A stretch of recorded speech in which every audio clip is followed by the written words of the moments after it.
Trust is the foundation to a healthy organization and a highly functioning team. Without trust as the foundation, you're not going to have the results you'd like to see from your team. So let's talk about it. What does that look like? How do you gain trust? How do you build trust? How do you maintain trust?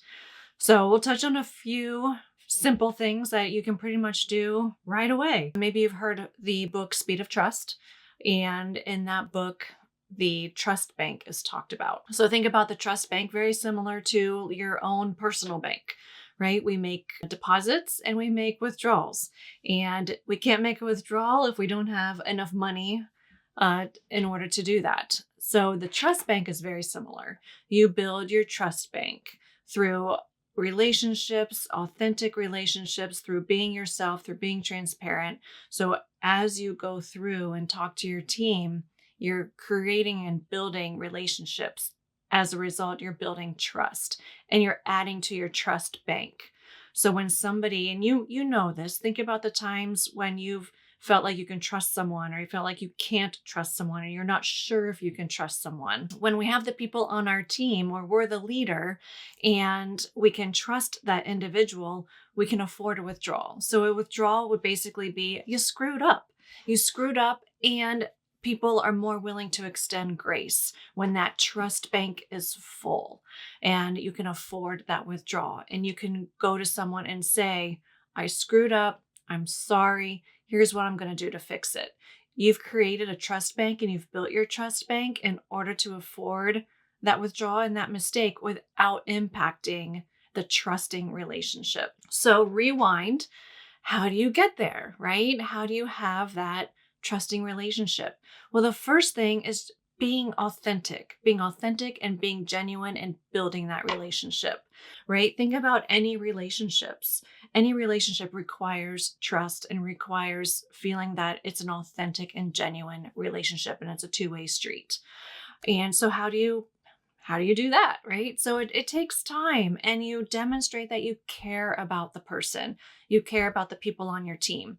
People show up to work as a whole person. That means we have our mind, heart, body, and soul. And we want to make sure we're kind of feeding into all of those areas. You care about what's going on outside of work. You care about their family. You care about their hobbies. You care about their interests. You're asking questions. You're showing genuine interest. And when people feel cared about, that is going to build that trust. That is going to build that relationship. And that is ultimately how you build your trust bank. Another way is to be transparent. Just be transparent in what's going on, right? Maybe you're having an off day. Maybe something's going on outside of work for you, or in your family, or outside relationships. That's okay. Be transparent. People like transparent people, knowing that you're also a real human being. You also show up to work, mind, heart, body, and soul. And it's okay to be transparent when one of those is off kilter. And that just demonstrates that you're a human being also. And you continue to care about them by being transparent. So that's another way to continue to build trust. Communication is so important when it comes to transparency. There's no such thing as over communication. So communicate as often as you can, right? Give appropriate updates. Don't hide information. So it's really important to make sure that the communication is happening on a very regular basis. And as a leader, ask for feedback, but make sure you're willing to accept the feedback, and make sure you're not defensive when it comes to that feedback. So that leads into the next piece when it comes to building relationships, building trust, and that is listening. So if you're asking for feedback, make sure you are listening. People want others to listen to them so they know they're being heard. And that doesn't necessarily mean that you've agreed with them. Listening to someone to be heard and to listen to what they're saying does not equal I agree with what you're saying. But you can acknowledge that you've heard them. Make sure when you're listening, you're very cognizant to not interrupt. And it's so easy for us to have a thought pop in our head and we immediately want to say it, and we end up interrupting the person we're talking to. And that's just rude. We all know that. There's not many of us who really enjoy being interrupted. So just really focus on listening. We can do a whole series on listening. There's a slew of books out there. just on listening.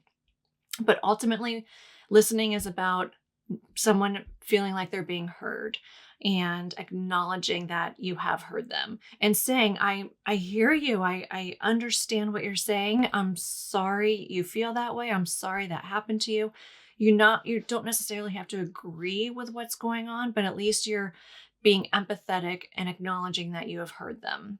So those are just a few of the ways to build that trust, have those authentic relationships, make sure you are being transparent, and make sure you are listening. That will help you build your trust bank.